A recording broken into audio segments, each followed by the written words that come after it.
नमस्कार दोस्तों, इस वीडियो में बात करेंगे रामसर सम्मेलन के बारे में, पर्यावरणीय सम्मेलन प्रोटोकॉल के बारे में, जैसे और कौन से स्टॉकहोम घोषणा पत्र क्या था। वन्य जो आपका वन्य पशुओं से संबंधित है, साइट्स, ठीक है। प्रवासी पक्षियों का जो सम्मेलन हुआ था, नैरोबी घोषणा पत्र हुआ था, वियना सम्मेलन हुआ था, मॉन्ट्रियल प्रोटोकॉल हुआ था, ब्रंटलैंड क्या था, पृथ्वी शिखर सम्मेलन क्या था, एजेंडा 21 क्या था और यूएनएफसीसी क्या था। तो ये हम चीज़ें यहाँ पर डिस्कस करेंगे। जैव विविधता सम्मेलन क्या था, फिर क्योटो प्रोटोकॉल क्या था, और दूसरा हम यहाँ पर और भी जो चीज़ें हैं वो सभी, रॉटरडैम सम्मेलन, ठीक है, कार्टाजेना, स्टॉकहोम सम्मेलन, फिर आपका नगोया प्रोटोकॉल, ठीक है, पेरिस सम्मेलन, और कौन से हैं आपका किगाली सम्मेलन। बस इतने हम यहाँ पर डिस्कस करेंगे। चलिए देख लेते हैं, एक एक करके देखते हैं। तो पहला है रामसर सम्मेलन, जो हुआ था, कब हुआ भाई? 1971 में हुआ कहाँ पर? तो ये रामसर शहर में हुआ था, ईरान के रामसर शहर में हुआ था। यह जो हुआ था वो आर्द्र भूमियों एवं भूमियों का संरक्षण एवं दीर्घकालिक उपयोग करना, ये इसका उद्देश्य रखा गया था। या इसे जल पक्षी सम्मेलन के नाम से भी जाना जाता है। कौन सा भाई? रामसर सम्मेलन को। भारत इस सम्मेलन का हिस्सा है। वर्तमान में भारत में 27 रामसर स्थल हैं। तो यहाँ पर अगर बात करते हैं, वर्तमान में भारत में जो आपका 89 रामसर साइट है, 27 नहीं भाई, ठीक है। कितने हैं वर्तमान में? 89 रामसर साइट हो गए। ओके भाई साहब, कितने हो गए? 89 हो गए। अब बात करते हैं स्टॉकहोम सम्मेलन, जो 1972 में हुआ था। यह पर्यावरण का अंतर्राष्ट्रीय संरक्षण करना इसका उद्देश्य था, 1972 में होता है। यूएनईपी इसका परिणाम, मतलब यूएनईपी ये बनाया गया था। 5 जून 1972 को यूएनईपी की स्थापना हुई। यूएनईपी का मतलब है यूनाइटेड नेशन एनवायरनमेंट प्रोग्राम, इसका फुल फॉर्म होता है, और इसकी स्थापना 1972 में होती है।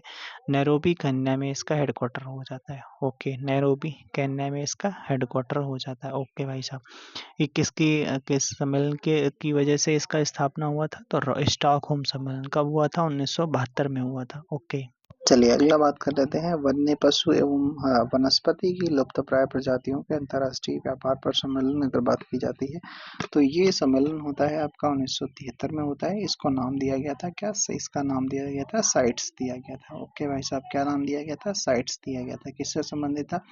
वन्य पशु एवं वनस्पति की लुप्तप्राय प्रजातियों से संबंधित है। इसमें उद्देश्य क्या था?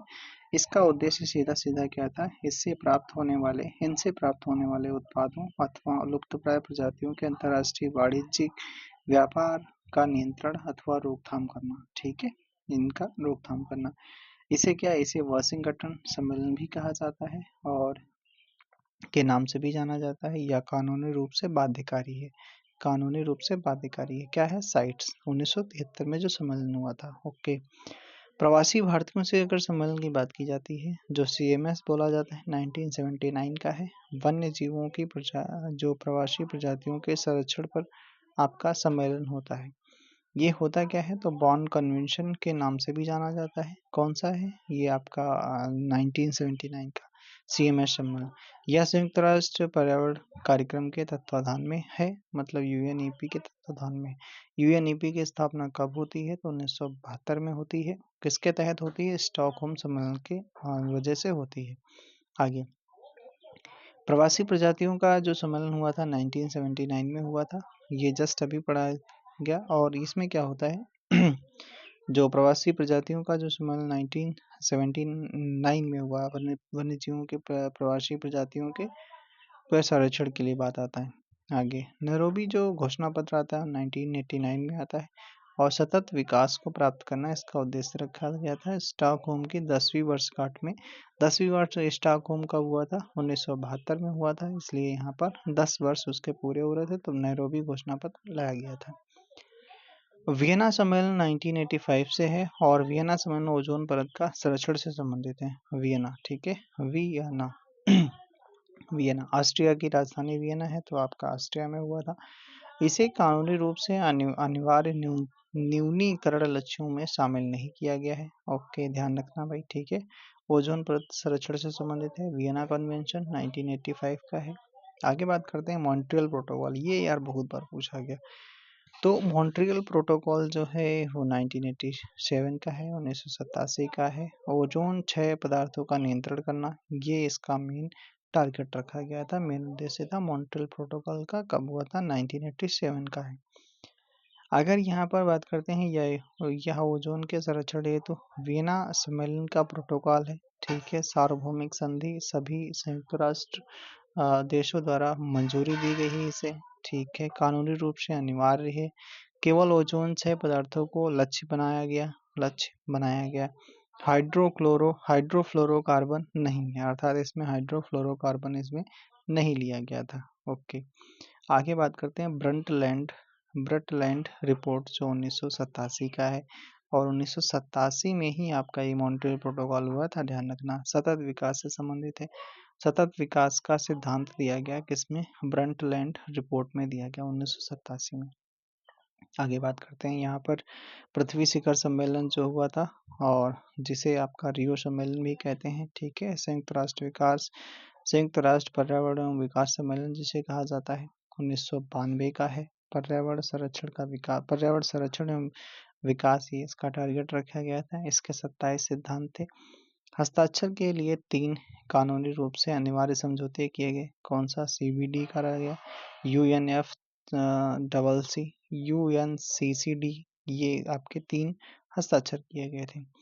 एजेंडा 21 की बात की जाती है तो एजेंडा 21 1992 में ही आता है। सतत विकास से इसका उद्देश्य था। यह पृथ्वी सम्मेलन 1992 का परिणाम था, ठीक है। वो जो रियो डी जेनेरियो में हुआ था 1992 वाला। ओके, एजेंडा 21 21वीं सदी को दर्शाता है, यह अनिवार्य नहीं है, ठीक है। UNFCCC जो है 1992 में, ये आपका ग्लोबल वार्मिंग से निपटने के क्रम में ग्रीन हाउस गैसों के उत्सर्जन में कमी लाना, इसका टारगेट रखा गया था। पृथ्वी शिखर सम्मेलन जो है 1992 में उत्पादित पर्यावरणीय संधि है, ठीक है। उत्सर्जन में कमी लाना, ये तो अभी जस्ट पढ़ा गया था। सचिवालय इसका बॉन जर्मनी में बनाया गया, कानूनी रूप से अनिवार्य नहीं है। इस ढांचे के अंतर्गत क्योटो प्रोटोकॉल को सुलझाया गया था। क्योटो प्रोटोकॉल कब हुआ था? 1987 में हुआ था। किससे संबंधित था? ओजोन लेयर से संबंधित था। आगे, जैव विविधता सम्मेलन जिसे CBT कहते हैं, CBD, ये 1992 में होता है, और इसके 3 प्रमुख लक्ष्य रखे गए थे। पहला लक्ष्य रखा गया था जैव विविधता का संरक्षण, इसके घटकों का स्थायी उपयोग करना, ठीक है, और कानूनी रूप से अनिवार्य है।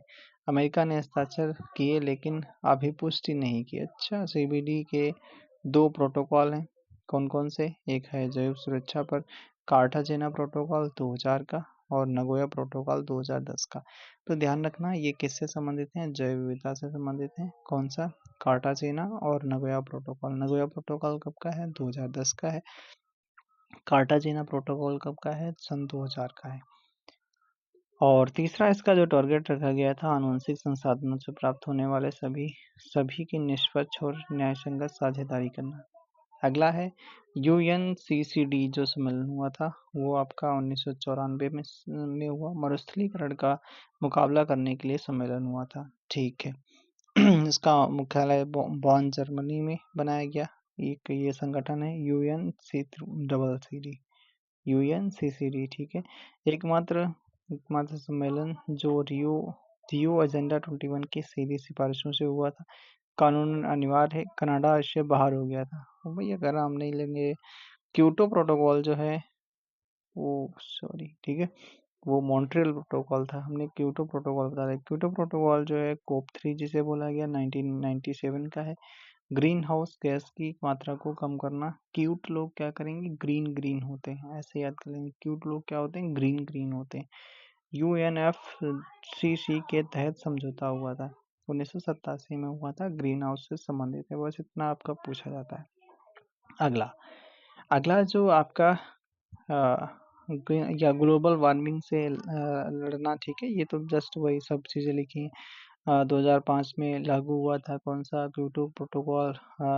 फिर उसके बाद में क्योटो के तहत प्रक्रिया स्वच्छ विकास तंत्र, उत्सर्जन व्यापार, संयुक्त कार्यान्वयन, ये भी है। यह प्रोटोकॉल निम्नलिखित GHG पर लागू होता है। किस पर? कार्बन डाइऑक्साइड, मीथेन और nitrous oxide, sulphur hexafluoride SF6 तथा हाइड्रोफ्लोरोकार्बन HFC तथा पर क्लोरोकार्बन, ये भी, ठीक है। आम प्रोटोकॉल आम लेकिन विभेदित उत्तरदायित्व का सिद्धांत पर आधारित है या विकसित देशों पर वर्तमान उत्सर्जन को कम करने का दायित्व इस आधार पर डालता है कि वे वातावरण में ग्रीन हाउस के वर्तमान स्तर के लिए ऐतिहासिक रूप से जिम्मेदार हैं। अच्छा, उन्हीं को ठहराएंगे भैया जिम्मेदार। अनुलग्नक वन देश, औद्योगिक देश एवं पारगमिक देश है, ये सब चीजें इसमें है। ये ओके। 2 प्रतिबद्धता अवधि हैं, 2008 से 2012, 2013 से 2020। ये तो सब चीजें हो गई यार। चलो आगे। रॉटरडैम 1998 का है। अंतर्राष्ट्रीय व्यापार में कुछ खतरनाक रसायनों एवं कीटनाशकों के पूर्व सूचित सहमति प्रक्रिया, मतलब क्या है, ये रासायनिक कीटनाशकों से संबंधित है, ठीक है। और यूएन की संधि से ये हुआ था। ये आपका 1998 में। रॉटरडैम सम्मेलन किससे संबंधित है? तो आपका ये संबंधित है कीटनाशकों से संबंधित है, कीटनाशक रसायन वगैरह। कार्टाजीना जब भी जस्ट पढ़ा गया था, कार्टाजीना जो आपका 2000 का। एक नगोया प्रोटोकॉल भी है, जो नगोया वाला कब हुआ था, 2010 का है, वो भी जैव विविधता से संबंधित है। ये कार्टाजीना 2000 का है, जैव सुरक्षा से संबंधित है। आधुनिक जैव प्रौद्योगिकी के परिणाम स्वरूप रूपांतरित जीवों द्वारा उत्पन्न संभावित जोखिमों से जैविक विविधता की रक्षा करना, ठीक है। स्टॉकहोम स्टॉकहोम स्टॉकहोम सम्मेलन 2001 का है। दीर्घकालिक जैविक प्रदूषकों के उत्पादन एवं उपयोग को खत्म करना तथा प्रतिबंधित करना, ये हो जाता है, ठीक है।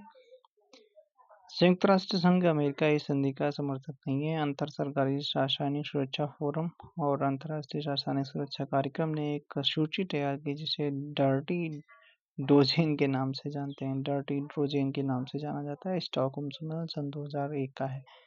REDD और आपका REDD प्लस 2005 का है। विकासशील देशों में वनों की कटाई और वन की कमी से उत्सर्जन में कमी लाना, ये इसका टारगेट रखा गया था।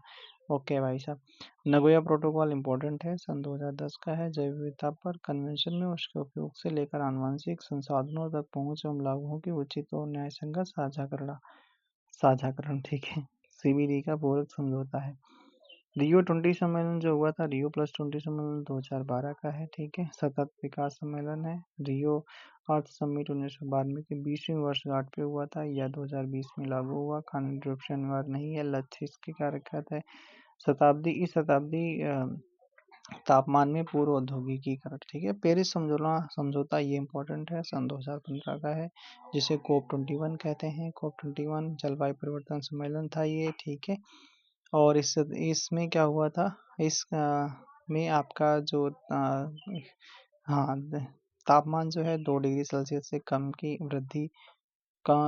कम की वृद्धि होगी, मतलब 2 से हमको कम ही रखना है। और तापमान में वृद्धि को 5 डिग्री सेंटीग्रेड तक सीमित करने का प्रयास है। अच्छा, ओके। अगला कौन सा है? अगला इसमें कुछ और भी क्या था? सकल घरेलू उत्पाद का प्रति इकाई ग्रीन हाउस गैस उत्सर्जन वर्ष 2030 तक 2005 के स्तर से 33 से 35% नीचे करना, 2030 में 40। ये सब चीज़ें लिखी गई हैं, ठीक है। वनाच्छादित जो है वन आच्छादन में वृद्धि, ताकि 2030 तक 2.5 से 3 मिलियन टन CO2 के बराबर एक अतिरिक्त कार्बन सिंक बनाया जाए, ये टारगेट रखा गया था। अमेरिका ने इससे नाम वापस ले लिया। हो गया भैया। चलो तो किगाली सम्मेलन 2016 का है। ओजोन परत क्षरण को मतलब क्या करना, कम करना। ये ओजोन से संबंधित एक था मॉन्ट्रियल प्रोटोकॉल 1987 का था। इसका उद्देश्य वर्ष 2045 अंत तक हाइड्रोफ्लोरोकार्बन यानी HFC को 80 से 85% कम करना, इसका टारगेट रखा गया। ओके भाई साहब। किसका? किगाली सम्मेलन कब हुआ था? किगाली तो ये 2016 का है। ओके, तो ये कंप्लीट हुआ। एक बार फिर से देखना चाहते हैं, देख लेते हैं हल्का फुल्का स्पीड में। किगाली सम्मेलन 2016 का है। ओजोन परत क्षय से संबंधित है। ये 2045 तक हाइड्रो फ्लोरोकार्बन को 80 से 85% को कम करना, और 1987 का जो मॉन्ट्रियल प्रोटोकॉल हुआ था उसी को संशोधन ये था। ओके भाई साहब। फिर आगे बात करते हैं पेरिस सम्मेलन 2015 का है। COP21 के नाम से जाना गया, जलवायु परिवर्तन से संबंधित है। इसमें क्या था? इसमें 2 डिग्री सेंटीग्रेड से आपका वैश्विक तापमान को कम करना, ठीक है, उससे उससे ज़्यादा ना होने देना। ओके, फिर हमने नगोया प्रोटोकॉल पढ़ा। नगोया प्रोटोकॉल सन 2010 का है, ठीक है, और कार्टाजेना प्रोटोकॉल आपका सन 2000 का है। फिर रियो 20 सम्मेलन जो था सतत विकास से संबंधित है, 2012 का है, ये जस्ट अभी पढ़ा गया था। फिर उसके बाद में स्टॉकहोम सम्मेलन 2001 का है, ये दीर्घ स्थायी जैविक प्रदूषकों के उत्पादक एवं उपयोग में खत्म करना, ये इसका टारगेट रखा गया था। कार्टाजेना प्रोटोकॉल जैव सुरक्षा से संबंधित है, सन 2000 का है, ठीक है। रॉटरडैम सम्मेलन 1998 का है, यूएन संधि से संबंधित है। फिर उसने पढ़ा क्या था, हमने पढ़ा था क्योटो प्रोटोकॉल 1997 से संबंधित है, ग्रीन हाउस गैसों से संबंधित है। क्यूट लोग क्या होते हैं, ग्रीन ग्रीन होते हैं, ऐसे याद कर सकते हैं।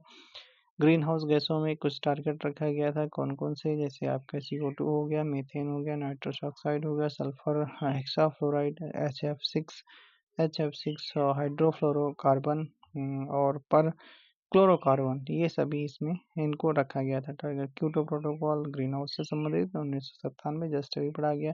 UNCCD आपका 1994 में इसकी स्थापना होती है। मरुस्थलीकरण का मुकाबला करने के लिए सम्मेलन ये हुआ था। ओके, जैव विविधता सम्मेलन 1992 का था। जैव विविधता से आपका कार्टाजेना प्रोटोकॉल और नगोया प्रोटोकॉल 2010 का है, कार्टाजेना 2000 का है, ये जस्ट अभी पढ़ा गया था। ओके, UNFCCC 1992 ग्लोबल वार्मिंग से निपटने के लिए ग्रीन हाउस गैसों के को कम करना, ये रखा गया था। एजेंडा 21 1992 का सतत विकास से संबंधित है। पृथ्वी सम्मेलन का परिणाम क्या था, एजेंडा 21 1992 का। ओके, 1992 में आपका रियो पृथ्वी सम्मेलन होता, पर्यावरण संरक्षण से संबंधित है।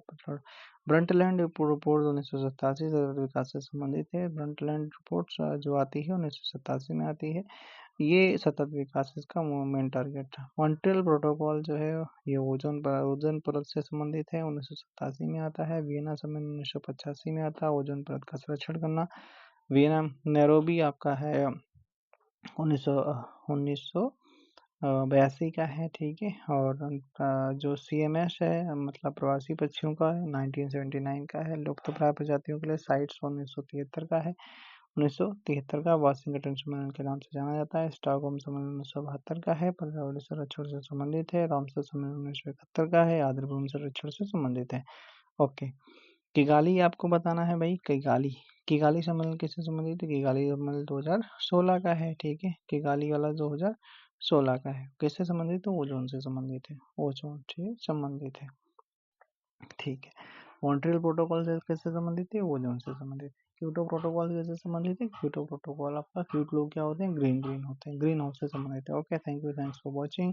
आपको बताना क्या है, आपको बताना है कि रियो पृथ्वी सम्मेलन कब हुआ था, कमेंट बॉक्स में बताना है किससे संबंधित है। फिर ब्रंटलैंड रिपोर्ट से क्या संबंधित है, ब्रंटलैंड रिपोर्ट किससे संबंधित है, ये कमेंट बॉक्स में बताना है। Thank you, thanks for watching. अगर चैनल पर पहली बार आए तो सब्सक्राइब वगैरह कर लेना, अच्छे से वीडियो आपको मिलता रहेगा। थैंक